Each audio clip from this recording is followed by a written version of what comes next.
وہ ہے oral sex کا ایشو، جس کی مختلف شکلیں جو ہیں وہ معاشرے کے اندر رائج ہیں، کچھ صحیح ہیں کچھ غلط ہیں۔ اس میں بنیادی اصول آپ سمجھ لیجئے، اور وہ ہے سورۃ البقرہ کی آیت نمبر 187، اعوذ باللہ من الشیطان الرجیم، بسم اللہ الرحمن الرحیم، احل لکم لیلۃ الصیام الرفث الی نسائکم، حلال کر دیا ہے اللہ نے رمضان کی راتوں میں بھی تمہارا اپنی بیویوں کے ساتھ ازدواجی تعلق قائم کرنا۔ ہن لباس لکم، تمہاری بیویاں تمہارا لباس ہیں، وانتم لباس لہن، اور تم اپنی بیویوں کا لباس۔ اب یہ لباس میں نے جو پہنا ہوا ہے، اس لباس اور میرے جسم کا کوئی پردہ نہیں ہے، میاں بیوی کا آپس میں کوئی پردہ نہیں ہے، کیونکہ ایک دوسرے کا لباس ہے، ایک دوسرے کی عفت اور عصمت کی حفاظت کا ذریعہ بھی ہے، ایک وہ معنی بھی ہے، اور دوسرا اس حوالے سے پریکٹیکلی بھی وہ لباس ہے کہ میاں بیوی کا آپس میں کسی بھی چیز کا کوئی پردہ نہیں ہے۔ کسی حدیث کے اندر کوئی اس طرح کی چیز رپورٹ نہیں ہوئی۔ اس حوالے سے ایک مردود اور منقطع روایت پیش کی جاتی ہے، اور اس تابعی کا سما جو ہے وہ سیدہ عائشہ رضی اللہ تعالیٰ عنہا سے ثابت ہی نہیں ہے۔ سنن ابن ماجہ میں حدیث ہے 1922، مشکات میں 3123 ہے، لیکن مردود روایت ہے، منقطع ہے، کہ اما عائشہ رضی اللہ تعالیٰ عنہ کا بیان ہے کہ میں نے نبی صلی اللہ علیہ وسلم کی شرمگاہ کبھی نہیں دیکھی۔ لیکن یہ روایت ہی ضعیف ہے، جس کی بنیاد کے اوپر لوگوں نے اورل سیکس کے حوالے سے عجیب و غریب فتوے دیے اور کہا کہ جی میاں بیوی ایک دوسرے کی شرمگاہ کو نہیں دیکھ سکتے، یعنی وہ کہتے ہیں دیکھ ہی نہیں سکتے، اگلی بات تو آپ چھوڑ ہی دیں۔ تو یہ حدیث ہی بالکل جو ہے وہ منقطع ہے اور مردود روایت ہے، جس کی بنیاد پہ یہ پورے کا پورا ایک اسکول آف تھاٹ کھڑا کیا ہوا ہے۔ بھائیو، اسلام میں ایز سچ اورل سیکس کی کوئی ممانعت نہیں آئی، سوائے وہ قوم لوط والا جو اینل سیکس ہے اس کو ضرور ایڈریس کیا گیا۔ اس حوالے سے جتنی بھی باتیں کی جاتی ہیں وہ علماء کے فتوے ہیں، اور ظاہر ہے کہ جب فتویٰ ہوگا تو وہ ایکسپرٹ اوپینین ہے، وہ اجتہادی ایشو ہے، اس میں کوئی شخص بھی دلائل کے ساتھ کسی کے ساتھ اختلاف کر سکتا ہے، اور اس کو آپ کتاب و سنت کی نص کی طرح بالکل فائنل اتھارٹی نہیں مان سکتے، اس کے لیے دلائل دینے کی ضرورت ہوگی، زبانی کلامی نہیں کہ میرا دل نہیں مانتا، یہ چیزیں اس طریقے سے نہیں۔ بہرحال اورل سیکس کے حوالے سے میڈیکل ایشو ضرور ریزالو کرنا چاہیے، کیونکہ اس قرآن حکیم نے ہمیں دو ہی علوم بتائے ہیں، ایک ریویلڈ نالج جو وحی کا علم ہے، اور دوسرا acquired knowledge, the knowledge obtained through observations and experiments، science کا علم۔ ان دو میں سے اگر ایک علم بھی یہ چیز ویریفائی کر دے کہ اس طرح کا ایکٹ جو ہے صحت کے لیے نقصان دہ ہے، تو پھر اس کی اسلام میں اجازت نہیں ہوگی۔ مثال کے طور پر یہ جو یورینیم ہے، اگر آپ اس کو نیکڈ ہاتھ لگائیں گے تو سکن کینسر اس کی وجہ سے ہو سکتا ہے، یہ قرآن و حدیث میں نہیں موجود لیکن سائنٹیفکلی پروف ہے، تو یہ اس کو پھر اس طریقے سے پریکٹس کیا جائے گا اور بچا جائے گا۔ اس حوالے سے میں نے گفتگو بھی کر دی ہے، مسئلہ نمبر 39، علم وحی اور علم سائنس کی اہمیت اور ان کا دائرہ کار، اہل سنت پاک.com پہ۔ بہرحال میں نے اشارتاً اب گفتگو کر دی ہے، عقل مند کے لیے اشارہ کافی ہے، اس میں مزید ڈیٹیل میں جانے کی ضرورت نہیں ہے۔ البتہ آخر میں سیکس کے اعتبار سے دو بڑے کریٹیکل ایشوز ہیں، ان کو ایڈریس کر دوں۔ بڑے دو اہم مسائل ہیں تاکہ کوئی تشنگی باقی نہ رہے، پھر بھی اگر کسی کی کوئی تشنگی باقی رہے لیکچر کے اینڈ پہ پوچھ سکتے ہیں، یا بعد میں بھی مجھے ای میل کر سکتے ہیں mirza_95@yahoo.com۔ اور ای میل کے حوالے سے میں آج کل بڑی آزمائش سے گزر رہا ہوں، ای میلز جو ہیں وہ سینکڑوں ہزاروں تک پہنچ جاتی ہیں، اس لیے بعض کا 7-8 دن لگ جاتے ہیں میں جواب، یعنی پہلے تو ایک دن میں دے دیتا تھا، اب وہ ایک ہفتے سے بھی بڑھ جاتا ہے۔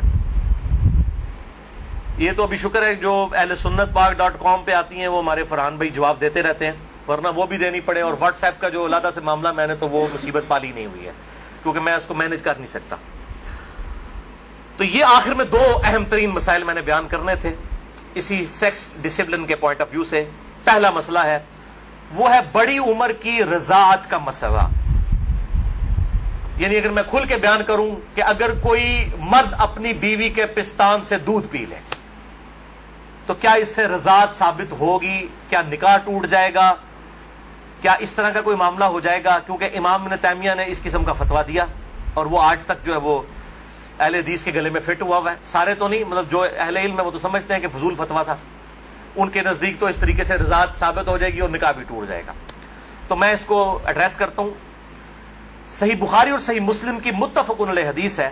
بخاری میں 5099 5099، مسلم میں 3568 3568، اور مشکات میں بھی ہے انٹرنیشنل نمبر کے مطابق 3161، کہ آپ صلی اللہ علیہ وسلم نے ارشاد فرمایا کہ جو رشتے دودھ کی وجہ سے، جو رشتے جو ہے وہ نسب کی وجہ سے حرام ہوتے ہیں، وہی رشتے دودھ پینے کی وجہ سے بھی حرام ہو جاتے ہیں.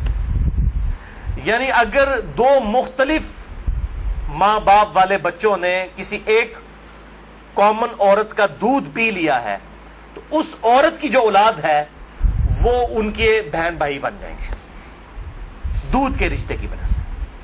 تو جس طریقے سے نسب جو ہے وہ حرمت والا رشتہ بنا دیتا ہے، اسی طریقے سے رضاعت کا رشتہ دودھ پینے کی وجہ سے بھی اسٹیبلش ہوتا ہے، اور وہ ایک دو بار دودھ پینے سے نہیں. وہ صحیح مسلم میں 3597 نمبر حدیث ہے، مشکات میں 3167 3167، کہ کم از کم 5 مرتبہ اگر کوئی عورت دودھ پلا دے کسی بچے کو تو پھر وہ بچہ جو ہے اس عورت کی جو ڈائریکٹ اپنی اولاد ہے اس کا وہ بہن بھائی بن جائے گا 5 دفعہ کم از کم. تو وہ محرمات ابدیہ میں داخل ہو جائے گا، جن کا ذکر سورۃ النساء کی آیت نمبر 23 چوتھے پارے کی آخری آیت ہے سورۃ النساء آیت نمبر 23 میں.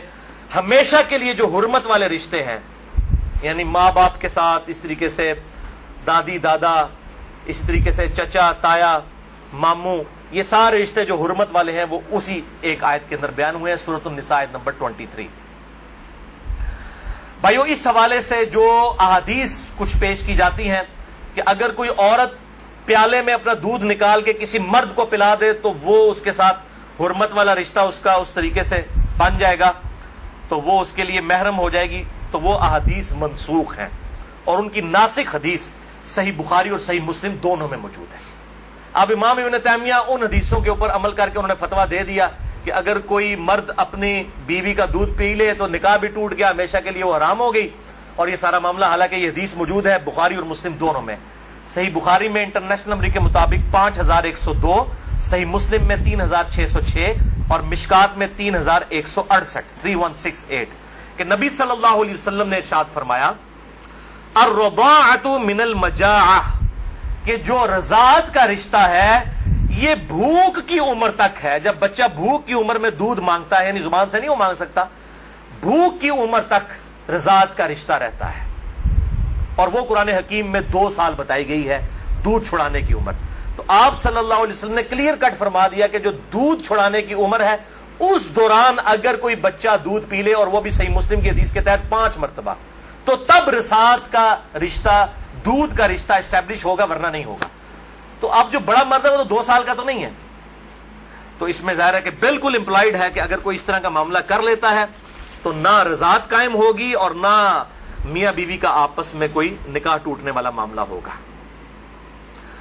دوسرا اہم مسئلہ آج کا آخری وہ ہے میرے بھائیوں عزل کا ایشو، یا ماڈرن لینگویج میں کنڈوم کا استعمال. عزل عربی میں کہتے ہیں الگ ہو جانے کو، یعنی جب میاں بیوی ازدواجی تعلق قائم کریں، ڈسچارج کے وقت وہ الگ ہو جائیں، اس کو کہتے ہیں عزل. اور اسی کی ماڈرن فارم جو ہے وہ کنڈوم ہے. فیملی پلاننگ کے پوائنٹ آف ویو سے بھی استعمال کرتے ہیں. اس میں کوئی شک نہیں ہے کہ مفلسی کے ڈر سے فیملی پلاننگ کرنا اسلام میں قرآن حکیم کی آیات کی روشنی میں اس کی کوئی گنجائش موجود نہیں ہے، قطعاً حرام ہے. لیکن اگر عورت کی صحت کا ایشو ہو یا اولاد کی تربیت کے پوائنٹ آف ویو سے کسی کے لیے کوئی ریسٹرکشن ہو، وہ معاملہ الگ ہے، اس کے اوپر وہ والا فتویٰ نہیں لگے گا. اور اس کے ثبوت میں 3 حدیثیں پیش کروں گا، تینوں صحیح بخاری اور صحیح مسلم سے. لیکن اس میں یاد رکھیں کہ جو لوگ اس حوالے سے مرد اپنی نس بندی کروا لیتے ہیں، یعنی سیکچولی ڈسیبل ہو جاتے ہیں ہمیشہ کے لیے، جان بوجھ کے میڈیکلی کروا لیتے ہیں، یا عورتیں اپنی یوٹرس نکلوا دیتی ہیں، اگر کوئی بیماری یا کینسر والا ایشو نہ ہو وہ الگ بات ہے کہ جی تاکہ جی ہمیشہ کے لیے معاملہ اسٹیبلش ہو جائے، یہ قطعاً حرام ہے اور بدعت کبریٰ ہے. یہ اللہ کی شریعت کو بدلنا ہے، اللہ کی تخلیق کو بدلنا ہے. سورۃ النساء نمبر 119 کے تحت یہ قطعاً حرام اور شیطانی فعل ہے. کوئی مرد جو ہے اپنے آپ کو خصی کروا لے، یا کوئی عورت اپنی یوٹرس اور ہم جو ہے وہ حمل کا جو ذریعہ ہے اس کا رحم اس کو نکلوا دے. البتہ عزل جو ہے اس کی اجازت ہے. اس کانٹیکسٹ میں 3 حدیثیں ہیں, تینوں بخاری اور مسلم سے. پہلی حدیث صحیح بخاری میں 5208, مسلم میں 3561 اور مشکات میں 3184 ہے کہ جابر بن عبداللہ کہتے ہیں رضی اللہ تعالیٰ عنہ کہ قرآن حکیم نازل ہو رہا تھا اور ہم اپنی بیویوں کے ساتھ عزل کیا کرتے تھے. اللہ تعالیٰ نے قرآن حکیم میں اسے منع نہیں فرمایا, اور جب نبی صلی اللہ علیہ وسلم کو ہمارے بارے میں خبر پہنچی کہ ہم عزل کرتے ہیں, یعنی بیویوں کے ساتھ جب صحبت کرتے ہیں تو ڈسچارج کے وقت الگ ہو جاتے ہیں تاکہ اولاد نہ ہو, تو نبی صلی اللہ علیہ وسلم نے بھی ہمیں منع نہیں فرمایا. نبی پہ تو واجب ہوتا ہے منع کرنا. اور یہ جابر بن عبداللہ وہ ہیں جو 74 ہجری میں فوت ہوئے ہیں.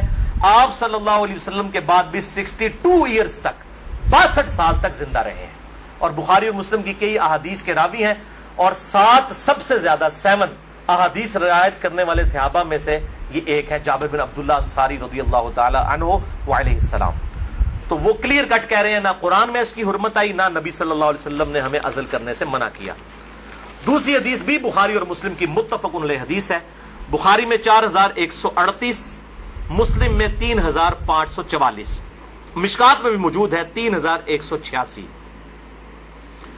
کہ صحابہ کہتے ہیں کہ ہم اپنی لونڈیوں کے ساتھ صحبت کیا کرتے تھے اور پھر ہم عزل کر لیا کرتے تھے.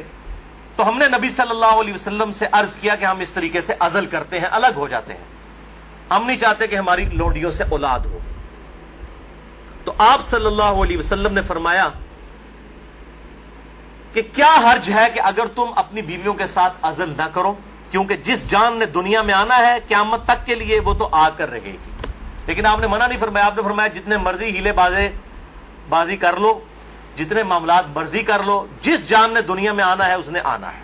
اور وہی اگلی حدیث ہے تیسری صحیح مسلم میں 3556, مشکات میں 3885. ایک صحابی نے عرض کیا کہ ہمیں یہ چیز ناپسند ہے کہ ہماری لونڈیوں سے اولاد ہو. تو آپ صلی اللہ علیہ وسلم نے فرمایا کہ پھر تم اپنی لونڈیوں کے ساتھ عزل کر لیا کرو. اس حدیث میں ہے کہ آپ نے خود کہہ دیا کہ کر لیا کرو اگر تم چاہو. پھر آپ نے ساتھ ہی فرمایا لیکن جو جان مقدر ہے دنیا میں آنا وہ آ کر رہے گی. یہی ہوتا ہے, وہ جناب وقفے کرتے رہتے ہیں, اکٹھے ہی 3 بچے ہو جاتے ہیں, پھر سارے کے ساتھ وہ کہتے ہیں پتہ ہی نہیں چلا.